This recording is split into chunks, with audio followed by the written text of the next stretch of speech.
Hello દર્શક મિત્રો, મારી યુટ્યુબ ચેનલ સ્ટોરી સિઝનમાં તમારું હાર્દિક સ્વાગત છે। આજે આપણે સાંભળીશું એક સરસ મજાની બાળ વાર્તા, કાચબા અને બગલાની વાર્તા।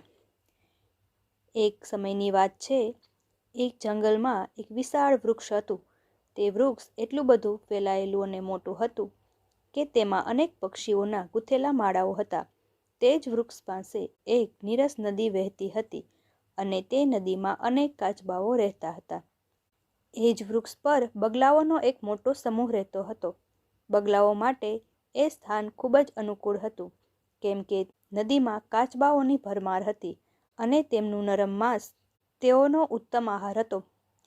બગલાઓ વર્ષો સુધી રહેતા આવ્યા હતા, પણ એ વૃક્ષમાં એક ભયાનક ખતરો પણ છુપાયેલો હતો। તે વૃક્ષના પોલાણમાં એક કાળો સાપ રહેતો હતો। એ સાપ વૃક્ષના એક ઊંડા પોલાણમાં રહેતો હતો। તે વર્ષો સુધી ત્યાં શાંતિથી રહ્યો, પણ જ્યારે તેને બગલાઓના ઈંડા અને નાના બચ્ચાઓ મળવા લાગ્યા, ત્યારે તેની લાલચ વધતી ગઈ। જ્યારે ઈંડામાંથી બચ્ચા બહાર આવતા અને થોડા મોટા થઈ માતા પિતા બગલાથી થોડા દૂર રહેતા, ત્યારે કાળો સાપ તેમને ખાઈ જતો। સમય જતાં બગલાઓને સમજાયું કે તેમના ઈંડામાંથી કેટલાક જ બચ્ચા મોટા થઈ રહ્યા છે।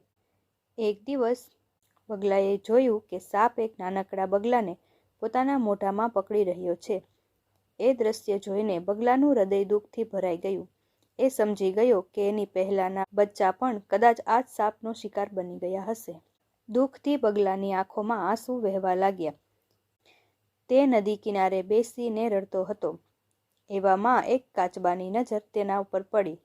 કાચબાએ તેને પૂછ્યું કે શા માટે રડી રહ્યા છો? દુઃખમાં જીવ પોતાના દુઃખની વાત કોઈને પણ કહી દેતો હોય છે। બગલાએ પોતાનો શોક વ્યક્ત કર્યો અને કહ્યું કે કાળો સાપ વર્ષોથી મારા બચ્ચા ખાઈ જાય છે। મારાથી હવે આ દુઃખ સહન નથી થતું અને હું બદલો લેવા માંગુ છું। કાચબાએ મનમાં વિચાર્યું કે આ છલકપટી બગલાઓ પોતે તો અમારા નાનકડા કાચબાઓને ખાઈ જાય છે, પણ હવે જ્યારે એને પોતાનું દુઃખ થયું ત્યારે એ બદલો લેવા તત્પર થઈ ગયો છે। જો આ સાપથી બદલો લેવા ઈચ્છે તો હું પણ આ બગલાઓથી બદલો લઈ શકું છું। કાચબાએ એક ચાલાકી ભરી યોજના ઘડી અને ધીમા સ્વરે કહ્યું કે હું તમને એક અદ્ભુત ઉપાય બતાવું। બગલાએ ઉત્સાહથી પૂછ્યું, જલ્દી કહો, હું તમારું ઋણ ક્યારેય નહીં ભૂલું। કાચબાએ હસતા હસતા કહ્યું, અહીંથી થોડે દૂર એક નોળિયાની બખોલ છે। નોળિયો સાપનો શત્રુ હોય છે અને એને માછલીઓ બહુ જ પસંદ હોય છે। જો તું નાની નાની માછલીઓ પકડીને નોળિયાની બખોલથી લઈને સાપની ગુફા સુધી પાથરી દઈશ, તો નોળિયો માછલી ખાતો ખાતો સાપ સુધી પહોંચી જશે અને એને મારી નાખશે। બગલાએ આતુરતાથી પૂછ્યું, તમે મને જલ્દીથી નોળિયાની બખોલ બતાવો।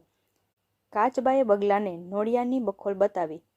બગલાએ બધું જ એ જ પ્રમાણે કર્યું જેવું કાચબાએ જણાવ્યું હતું। એણે નાની નાની માછલીઓ પકડીને નોળિયાની બખોલથી સાપના ઘર સુધી પાથરી દીધી। કાચબાએ બતાવેલી યોજના સફળ રહી। નોળિયો માછલીઓ ખાતો ખાતો સાપ સુધી પહોંચી ગયો। સાપે ફૂંફાડો મારીને હુમલો કર્યો। પછી નોળિયો પણ અત્યંત તીવ્રતાથી લડ્યો અને થોડા જ સમયમાં સાપના ટુકડે ટુકડા કરી નાખ્યા। બગલો અત્યંત ખુશ થઈ ગયો। સાપને મરેલો જોઈ હવે તેને થયું કે તેનો શત્રુ સમાપ્ત થઈ ગયો છે। હવે તેને કોઈની બીક નથી। પરંતુ કાચબાની યોજના હજુ બાકી હતી। નોળિયાએ સાપને માર્યા પછી ત્યાં જ રહેવાનું નક્કી કર્યું। તેને આસપાસ અનેક બગલાઓ જોયા। એના માટે તો મહિનાઓ સુધી ચાલે તેટલો ખોરાક મળી ગયો। પછી તે ત્યાં જ રહેવા લાગ્યો અને દરરોજ એક એક બગલાનો શિકાર કરવા લાગ્યો। આ રીતે એક પછી એક બધા જ બગલાઓ મરી ગયા અને આખરે બગલાઓની વંશવૃદ્ધિ સંપૂર્ણ નષ્ટ થઈ ગઈ। કાચબાએ પોતાની યોજનાથી એક તીરથી બે નિશાન કર્યા। કાચબાએ ચતુરાઈથી બગલાઓ પાસે બદલો લીધો અને તેનો સંપૂર્ણ નાશ થઈ ગયો। પછી કાચબાઓ પોતાના બચ્ચાઓ સાથે તે નદીમાં શાંતિથી રહેવા લાગ્યા। તો મિત્રો, જો તમને આ વાર્તા ગમી હોય તો વિડીયોને લાઈક કરી તમારા મિત્રો સુધી શેર કરજો અને મારી ચેનલ પર નવા હોય તો આ ચેનલને સબસ્ક્રાઈબ કરી લેજો, જેથી તમને નવા વિડીયોની નોટિફિકેશન મળી રહે। તો મળીએ છીએ નેક્સ્ટ વિડીયોમાં।